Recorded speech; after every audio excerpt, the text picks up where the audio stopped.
Hello बच्चों, मैं जयकेश तिवारी स्वागत करता हूं आप सबका आपके अपने इस पसंदीदार चैनल जयकेश तिवारी गुरुकुल पर। और सुनाओ, क्या हाल चाल है? तू हंस तू मुस्कुरा तू रोना कम कर दे। तू हंस तू मुस्कुरा तू रोना कम कर दे।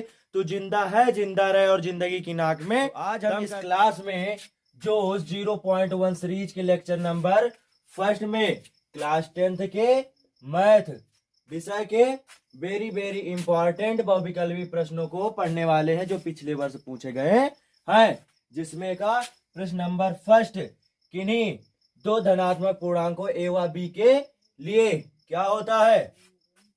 आपको चार ऑप्शन दिए गए हैं। चैप्टर नंबर फर्स्ट में आप लोगों ने एक सूत्र पढ़ा होगा कि ए व बी का गुणनफल बराबर होता है ए व बी के मासा के तथा ए व बी के लासा के गुणनफल के बराबर, अर्थात आपका सी नंबर क्या हो जाएगा, राइट हो जाएगा। दूसरा क्वेश्चन, एक शून्येतर परमेय संख्या व अपरमेय संख्या का भागफल क्या होता है।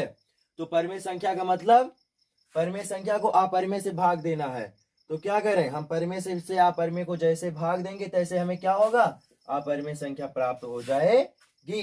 नेक्स्ट तीसरा, यदि m बराबर 5 और n बराबर m प्लस n है तो m square plus n square under root के अंदर है, तो इसका मान आप बताइए। तो क्या होगा, m बराबर हमें क्या दिया गया है 5 और n बराबर क्या है m प्लस 7 है। तो क्या करें, हम 5 में 7 जोड़ दें तो n का मान क्या आ जाएगा, 12 आ जाएगा।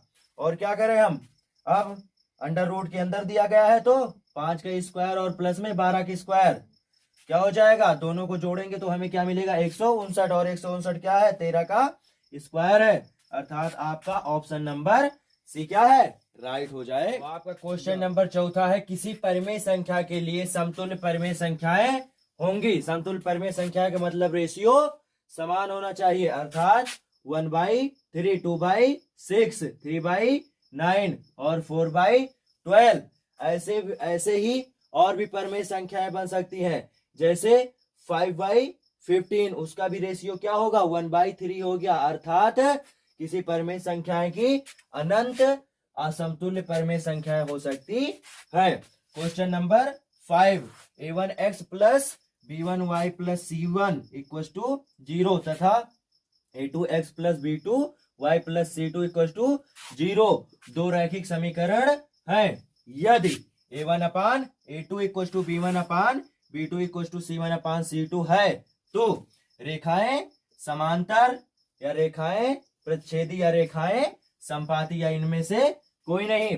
आप लोगों ने पर तीसरे चैप्टर में पढ़ा होगा कि a1 upon a2 equal to b1 upon b2 not equal to c1 upon c2 होता है, तब रेखाएं क्या होती हैं, समांतर होती हैं।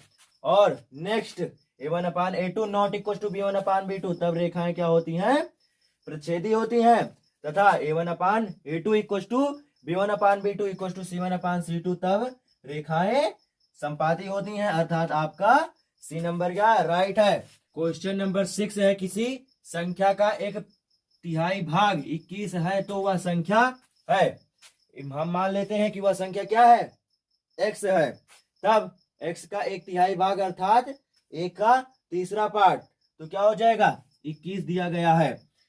तो का मतलब क्या होता है, गुणा, और 1/3 से 1/3 से क्या करें हम यहाँ पर गुणा कर दें तो 3 क्या इधर भाग में है, और जब पक्षांतर करेंगे तो क्या होगा, वो गुणे में हट जाएगा। तो 3 का क्या होगा 21 से गुणा होगा, यानी कि x का मान क्या आ जाएगा 63, अर्थात आपका सी नंबर क्या हो जाएगा, राइट हो जाएगा। आपका है, यदि द्विघात समीकरण x स्क्वायर माइनस के 2x माइनस के p इक्वल टू 0 का एक मूल -2 है तो p का मान होगा, यानी कि हमें p का मान बताना है। अब यहाँ देखिए क्या मूल दिया गया है, मूल का मतलब x का मान है ना, तो क्या करें हम -2 इस समीकरण में x के स्थान पर रख देते हैं, तब x स्क्वायर के स्थान पर हमने -2 रख दिया और x के स्थान पर भी -2 रख दिया। यहाँ से सॉल्व करने पर क्या आएगा, प्लस का 4, और यहाँ से भी क्या आएगा प्लस का 4 और माइनस का p, फिर 4 और 4 को जोड़ लेंगे तब हमें क्या मिलेगा 8, और माइनस से माइनस क्या होगा कट जाएगा, सो p बराबर क्या आ जाएगा 8, अर्थात आपका डी नंबर क्या है, राइट है। नेक्स्ट आपका क्वेश्चन है एक्स अक्ष पर स्थित बिंदु ए क्या है 2, -5 व बी -2, 9 से समदूरस्थ बिंदु के निर्देशांक होंगे। समदूरस्थ का मतलब समान दूरी पर, यानी कि हमने क्या किया, एक बिंदु ए मान लिया जो क्या है 2, -5 है, और तथा दूसरा क्या है -2, 9 है। इससे समान दूरी पर हमने एक बिंदु P माना। अब इन्होंने क्या बताया, एक्स अक्ष पर स्थित अर्थात y वाला क्या हो जाएगा 0 हो जाएगा। सो P हमने क्या मान लिया कि x, 0 है। अब इन्होंने क्या बोला कि समदूरस्थ है, अर्थात AP और BP ये दूरियां क्या है बराबर है। तो हमने क्या यहाँ पर लगा दिया AP दूरी बराबर BP दूरी। अब दूरी वाला फार्मूला क्या होता है, √x1 - x2 का whole square plus y1 - y2 का होल स्क्वायर। तो वही पर हमने यहाँ पर वही अप्लाई कर दिया। अब दोनों तरफ रूट होगा, सो रूट से रूट क्या होगा, कट जाएगा। और यहाँ पर क्या मिला हमें जाकर, x - 2 का होल स्क्वायर। यहाँ पर क्या करेंगे, a + b का होल स्क्वायर का सूत्र लगा देंगे। तब हमें क्या मिल जाएगा, x का स्क्वायर और 2 की स्क्वायर क्या हो जाएगा 4, और 2ab का मतलब अर्थात 4x, और यहाँ से क्या मिलेगा 5 का स्क्वायर जो क्या हो जाएगा 25, और इधर क्या होगा a + b का होल स्क्वायर जो क्या होता है a² + b² प्लस के 2ab।